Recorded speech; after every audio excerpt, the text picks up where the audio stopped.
Student देखिए, प्रश्नावली 5.1 गुणज व गुणनखंड पर हम पहुंच चुके हैं। प्लीज़ अगर आपको मेरा पढ़ाया हुआ समझ में आता है तो मेरे चैनल को लाइक शेयर सब्सक्राइब ज़रूर कीजिए।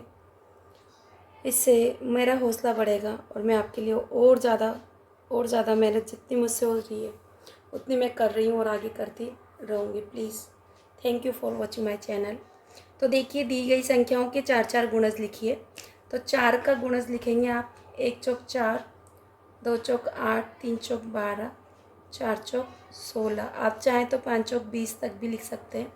इस 4 को हटा सकते हैं, चाहे तो आप यहाँ तक लिखकर ख़त्म कर सकते हैं, आपकी मर्ज़ी। 7 का लिखेंगे। 1 सत्ते 7, 2 सत्ते 14, 3 सत्ते 21, 4 सत्ते 28, 5 सत्ते 35। आपको ऐसे 7 एकम 7, 7 दूनी 14, 7 तिया 21, 7 चौक 28, 7 पंजे 35, जैसे आप बोलना चाहें। ऐसे मैं बोलती 1 14 14, 2 14 28, कोमा लगाते जाएं आप, है ना। 2 14 28, 3 14 42, 4 14 56, 5 14 70। लिखे तो लिखे, ना तो कोई दिक्कत नहीं, क्योंकि हमसे 4 का आ गया है। 19 का पाड़ा लिखें। 1 19 19, 2 गुन्नी 38, 3 गुन्नी 57, 4 गुन्नी 76, 5 गुन्नी 95। आप चाहें तो लिखें, ना तो कोई ज़रूरत नहीं है, 4 हो चुके हैं। प्रश्न संख्या 2 है, दी गई संख्याओं के गुणज पर गोला लगाएं। गुणज मतलब जो उस पहाड़े में आते हैं। तो 3 के पहाड़े में 3 आते हैं, यहाँ सब में कोमा लगा लें स्टूडेंट। 9 आते हैं 3 के पहाड़े में, 3 के पहाड़े में 18 आते हैं। 5 का पहाड़ा आप सबको आता है, 5 के पहाड़े में आपके 10 आते हैं, 5 के पहाड़े में आपके 45 आते हैं। और 5 का ही पहाड़ा जब आप बोलोगे तो 55 आएंगी 11 बार। 11 पंजे 55, 5 11 55, है ना। 12 के पहाड़े में देखो, 1 12 12, है ना। 12 के पहाड़े में 3 12 36, 4 12 48। और ये 12 के पहाड़े में नहीं आते हैं, आपको 12 के पहाड़े आते हैं, आप देख लेना। 15 के पहाड़े में देखो, 1 15 15, 2 15 30, 3 15 45, है ना। बाकी सब इससे नीचे नहीं आएंगे। तो इस तरह से question number 2, question number 3। Student देखिए, क्वेश्चन नंबर 3 क्या कहता है, उन संख्याओं पर गोला लगाओ जो 3 व 4 के गुणज हो। मतलब 3 और 4 के पहाड़े में जो आता हो इन संख्याओं में से। 6 12 15 18 24 दोनों में ही आना चाहिए, ऐसा नहीं कि एक ही में आए। तो मैंने देखो यहाँ 3 और 4 का पहाड़ा लिख दिया है। तो मैं देखो 3 और 4 को जो लिखने का जो पहाड़े के अंदर जो गुणज जो सेम आ रहे हैं वो कौन से होंगे। तो देखो आपका 24 24 आ रहा है ना, सेम दोनों में। आप यहाँ पर देखो, आपका यहाँ पर और कौन सा आ रहा है, अभी देखते हैं। तो स्टूडेंट देखिए, एक यहाँ पर 12, मैंने यहाँ 4 लिख दिया था स्टूडेंट, वो गलती से हो गया था, मिसप्रिंट, सॉरी। आप इस पर ज़्यादा दिमाग नहीं लगाएंगे, और मानव स्वभाव है गलतियाँ होना। तो यहाँ देखिए 12 और 24 हमारे दोनों में। तो यहाँ पर भी देखिए 12 और 24। जब आप उत्तर लिखेंगे तो उत्तर बराबर आप क्या लिखेंगे, 12 और 24। स्टूडेंट एक और ट्रिक बता दूँ मैं आपको। देखो यहाँ पर देखते हैं हम ट्रिक, यहाँ देख लेते हैं ना, वहाँ से दिखाई दे या ना दे। ट्रिक क्या है कि 3 और 4 ऐसी संख्या है कि जो एक ही टेबल में नहीं आती, अलग अलग में। तो 3 और 4 को गुणा कर ले तो 12। अब 12 का पहाड़ा लिख सकते हैं, 1 12 12, 2 12 24, 3 12 36। तो देखो यहाँ तक जितनी संख्या है हमारी यहाँ पहाड़े में दिख रही है, इसमें दिख रही है, इस वाले नंबर में। तो देखो 12 और 24 दिख रहा है ना। तो आप ऐसे इजीली कर सकते हैं। अब चलते हैं क्वेश्चन नंबर 4। स्टूडेंट देखिए, क्वेश्चन नंबर 4 है, 10 व 30 के बीच आने वाले 7 के गुणज। 7 के गुणज मतलब 7 का पहाड़ा, है ना। तो 7 के पहाड़े में 10 और 30 के बीच में होना चाहिए, उससे ऊपर नहीं होना चाहिए। तो देखो मैंने यहाँ पहाड़ा लिख रखा है, 7 पंजे 35 ज़्यादा हो रहे हैं। तो 30 के बीच में तो 28 तक, और 10 के बीच में, यानी कि ये तो 10 से कम है। तो हमारे गुणज क्या होंगे, ये वाले क्या होंगे, ये वाले गुणज होंगे जो 10 के और 30 के बीच में होंगे। 7 को आप इंक्लूड नहीं करोगे क्योंकि 7 छोटा है 10 से, है ना। तो हमें 10 के बाद से लेकर 30 तक के बीच में। तो हमारे 7 के गुणज क्या होंगे, उत्तर होगा हमारा, उत्तर बराबर 14, 21 और 28। ठीक, आगे चलते हैं। स्टूडेंट देखिए, प्रश्न संख्या 5, 4 के ऐसे 3 गुणज लिखो जो 25 से बड़े हों। तो आपको किसके लिखने हैं, 4 के। तो स्टूडेंट देखिए, 4 के ऐसे गुणज लिखने, 3 ही गुणज लिखने हैं जो 25 से बड़े हों। तो मैंने 4 का पाड़ा लिख रखा है, 1 चौक 4, 2 चौक 8, 3 चौक 12, 4 चौक 16, 5 चौक 20, 6 चौक 24 छोटा है ना। तो 24 छोटे तक तो छोड़ दो। अब 25 से बड़े तो 28, 30, 28, 32, 36, 40।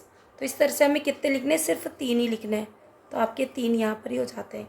तो आप उत्तर लिखेंगे, उत्तर 4 के ऐसे 3 गुणज जो कि 28 है, 32 है और 36 है। जितना पूछा है उतना ही उत्तर देना है, उससे ज़्यादा और कम नहीं देना है स्टूडेंट। और आप ये भी ध्यान रखना कि कभी कभी ऐसा होता है जैसे 25 किसी पहाड़े में आ रहा है तो आप सोचो कि इसको भी इंक्लूड कर दें, नहीं, वो उसमें शामिल नहीं होता, उसको हटाया जाता है, उससे आगे क्या लिखा जाता है।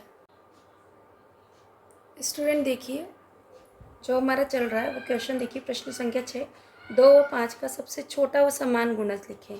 तो आप पहले 2 के गुणज लिख लें, गुणज, और फिर आप लिख लें 5 के गुणज। ठीक है, मैं लिख लेती हूँ यहाँ पर, देखिए अभी लिख लेती हूँ। स्टूडेंट देखिए यहाँ पर मैंने 2 के गुणज लिख लिए ताकि वीडियो लंबी ना हो, है ना। तो यहाँ देखिए 2, 4, 6, 8, 10 है ना। तो यहाँ पर देखिए सबसे छोटा गुणज कौन सा है, तो सबसे पहले जो आपको मिल जाए वही देख लो। तो सबसे पहले मुझे मिला 10, तो आपका उत्तर हुआ 10, है ना। सबसे छोटा गुणज क्या होगा, 10। और आपको ट्रिक बताई थी मैंने, एक यहाँ पर ट्रिक देखो आप, ट्रिक में मैंने बताया था 2 और 5 किसी के पहाड़े में नहीं आते, सिर्फ 2 और 5 के में। तो आप 2 और 5 को गुणा कर लो, जो आएगा ना 10, वही सबसे छोटा गुणज है। ठीक, चलते हैं आगे क्वेश्चन की। स्टूडेंट देखिए क्वेश्चन नंबर 7 कहता है कि 8 व 12 का सबसे छोटा व समान गुणज हो, छोटा भी हो और समान भी हो। तो पहले की तरह हम 8 और 12 का पहाड़ा लिख लेते हैं स्टूडेंट। तो स्टूडेंट देखिए मैंने पहाड़ा लिख लिया है। अब आप सबसे पहले जो आपको समान दिखे वो आप उस पर गोला लगाइए, सबसे छोटा वही होगा। तो मैं 12 के पहाड़े में 24 देख रही हूँ और 8 के पहाड़े में भी 24 देख रही हूँ। अब आप कहोगे कि मैम आपने ट्रिक बताई थी 8 और 12 को, तो ये तो दोनों ऐसे हैं कि इनके गुणनखंड ही अलग हैं। ये ना ऐसे पहाड़ों में आ जाते हैं जो सेम सेम मिल जाते हैं, तो इसमें ये ट्रिक लागू नहीं होगी। आप पहाड़ा लिख कर देख लें, ठीक है। तो आपका उत्तर क्या होगा, उत्तर बराबर आपका 24 होगा। आपको पेपर में जब लिखोगे ना तो यहाँ पर हल लिखोगे, है ना, ये आप हल कर रहे हो, ठीक है, और फिर आप उत्तर 24 लिखोगे। ठीक स्टूडेंट देखिए क्वेश्चन नंबर 8 क्या कहता है, 6, 9, 15 का सबसे छोटा समान गुणज ज्ञात कीजिए। अब आपको यहाँ पर 6 के गुणज, 9 के और 15 के गुणज लिखना है। मैं लिख लेती हूँ। स्टूडेंट देखिए यहाँ पर मैंने 6, 9 और 15 के गुणज लिख लिए हैं। यहाँ देखो 10 बार लिखने के बाद में गिनती को आगे बढ़ाना होगा, क्योंकि 15 हमारी बड़ी संख्या है, तो उसके भी समान गुणज होना चाहिए। जो इन तीनों के पहाड़े में आएगा वही सबसे छोटा और समान गुणज हमें देखना है। तो मैंने यहाँ पर 60 के बाद में 10 मतलब 6 जोड़ते चली गई और मैंने ये पहाड़ा आगे बढ़ा लिया। ठीक, इसी तरह से मैंने 9 का यहाँ 90, 99 और आगे बढ़ाना है। इसी तरह से 15 की मैंने यहाँ पर पूरे लिख लिए, क्योंकि 15 सबसे बड़ी संख्या, तो 10 तक में काम चल जाएगा। जब मैं यहाँ पूरी संख्या को ऑब्जर्व करती हूँ, देखती हूँ ध्यान से, तो 90 मुझे इसमें भी आ रहा है, इसमें भी आ रहा है और इसमें भी आ रहा है सबसे छोटा।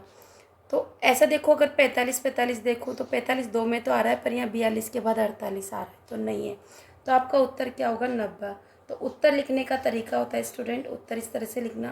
पहले की वीडियोज़ में मैंने ऐसे बता दिया, पर यहाँ मैं सबसे पहले बता रही हूँ आपको।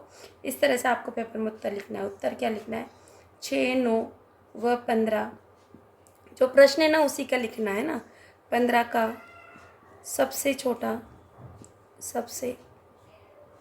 छोटा समान व समान है ना, व समान गुणज 90 है ना। और जब आप उत्तर लिखते हो ना तो उसको अंडरलाइन करके आए। इस तरह से मैंने इसके 8 क्वेश्चन कराए स्टूडेंट। आई होप आपको समझ में आया होगा। अगर आए तो प्लीज़ मेरे चैनल को लाइक कीजिए, शेयर कीजिए, सब्सक्राइब कीजिए। नहीं समझ में आए तो वीडियो को रिकैप कीजिए, मुझे कमेंट्स करके बताइए कि यहाँ पर ये और अच्छे से हो सकता है। सजेशन दीजिए मुझे, ताकि मैं और अच्छा बेहतर कर सकूँ। Thank you for watching my channel.